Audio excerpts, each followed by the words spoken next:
There are many things that we do without really thinking about them, like entering the PIN on a keypad. Have you ever seen a person who would just stand there in front of the terminal thinking, I wonder what my PIN is? You just have. My name is Alexandra Lewandowska. Welcome to the first episode of a new series, Look Before You Leap into the Deep, preparation for meditation. But before we dive into the text that we'll be meditating on, let's come back to that PIN phenomenon. It happened to me 2 years ago. I decided to do something for my health, so I bought this all-inclusive gym membership. I'm entering this fancy gym where people look like $1 million and protein bars cost $1 million. I take out my card, I put my hand on a PIN pad, and then the worst happens. I start to think. I start to doubt myself. Do I remember my PIN? I think I do, but what if I'm wrong? What if I forgot? I enter a combination and it's wrong. I try another one and it's wrong. I'm not that stupid to try it for the third time on this terminal, so I rush to the neighboring shopping mall where they have those big ATMs with bigger keypads. Trust me, size does matter. And there I try for the third time because it's a different keypad, I might be lucky. And it's wrong. So I blocked my card. I call the bank. I tell them, sir, I blocked my card, can you help me? Of course, just tell me the PIN to your bank account. So I go to the bank, I withdraw some cash, I come back to the gym, I pay for the membership, I've got enough jogging for the day, so I come back home and I suddenly remember my PIN. The thing is, when you're not at home, when you are disconnected from yourself, when you live only in theory and not in practice, you might experience something similar. You may find yourself running frantically from one person to another, from one guru to another, asking, what's the PIN to my life? Am I normal? Am I okay? Am I good? And you are like this blind beggar who never knows anything, never sees anything for himself, but just has to be dependent upon people who are also blind. So this spiritual blindness and homelessness will be the theme of our online meditation. Now let's dive into this story, a dramatic story about finding a vision for your life, being rejected by your family, by the community, and presenting a surprising self-confidence in the process. A very long fragment, a reading from John 9, verses 1 to 41. As he went along, he saw a man blind from birth. His disciples asked him, Rabbi, who sinned, this man or his parents, that he was born blind? Neither this man nor his parents sinned, said Jesus, but this happened so that the work of God might be displayed in his life. As long as it is day, we must do the work of him who sent me. Night is coming when no one can work.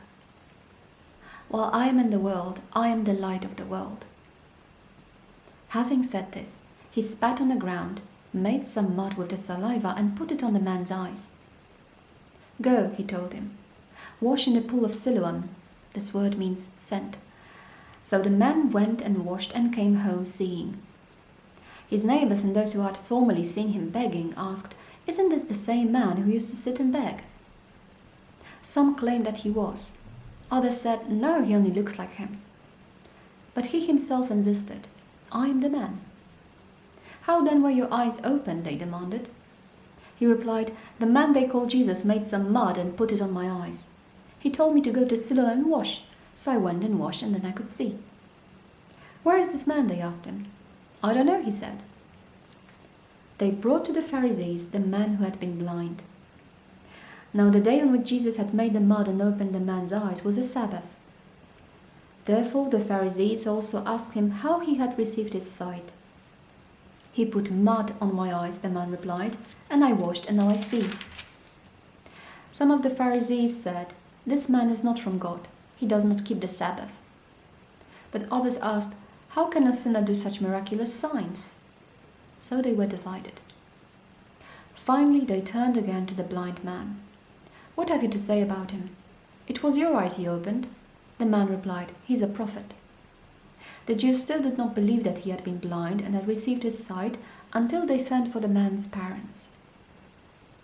"Is this your son?" they asked. "Is this the one you say was born blind? How is it that now he can see?" "We know he's our son," the parents answered, "and we know he was born blind. But how he can see now or who opened his eyes, we don't know. Ask him, he's of age, he will speak for himself." His parents said this because they were afraid of the Jews, for already the Jews had decided that anyone who acknowledged that Jesus was the Christ would be put out of the synagogue. That was why his parents said, "He is of age, ask him." A second time they summoned the man who had been blind. "Give glory to God," they said. "We know this man is a sinner." He replied, "Whether he is a sinner or not, I don't know. One thing I do know. I was blind, but now I see." Then they asked him, "What did he do to you? How did he open your eyes?" He answered, "I've told you already and you didn't listen. Why do you want to hear it again? Do you want to become his disciples too?" Then they hurled insults at him and said, "You are this fellow's disciple. We are disciples of Moses. We know that God spoke to Moses, but as for this fellow, we don't even know where he comes from." The man answered, "Now this is remarkable. You don't know where he comes from, yet he opened my eyes. We know that God does not listen to sinners. He listens to the godly man who does his will. Nobody has ever heard of opening the eyes of a man born blind. If this man were not from God, he could do nothing." To this they replied, "You were steeped in sin at birth. How dare you lecture us?" And they threw him out. Jesus heard that they had thrown him out. And when he found him, he said, "Do you believe in the Son of Man?" "Who is he, sir?" the man asked. "Tell me so that I may believe in him." Jesus said, "You have now seen him. In fact, he is the one speaking with you." Then the man said, "Lord, I believe," and he worshipped him. Jesus said, "For judgment I have come into this world, so that the blind will see, and those who see will become blind." Some Pharisees who were with him heard him say that and asked, "What? Are we blind too?" Jesus said, "If you were blind, you would not be guilty of sin.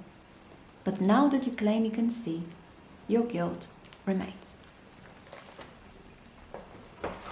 Now, an interesting fact is that in order to heal the person, Jesus spits on the ground, mixes some mud, and puts the mud on the man's eyes.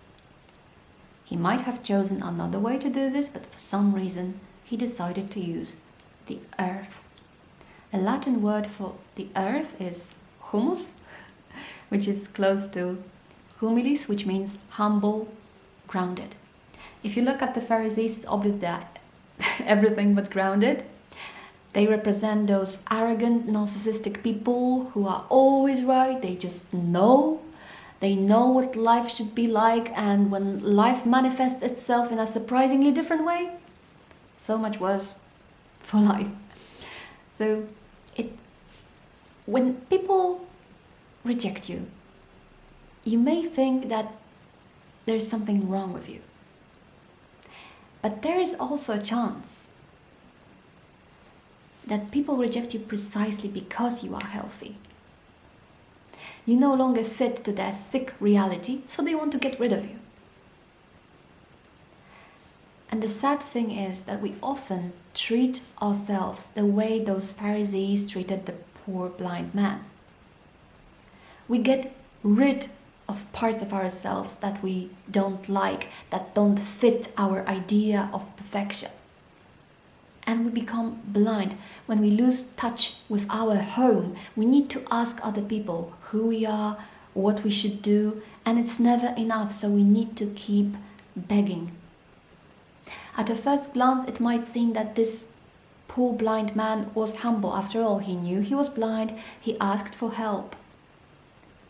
But he couldn't see anything that was good about him either. He couldn't do anything. He was stuck in the place where he was, asking for help and never doing anything.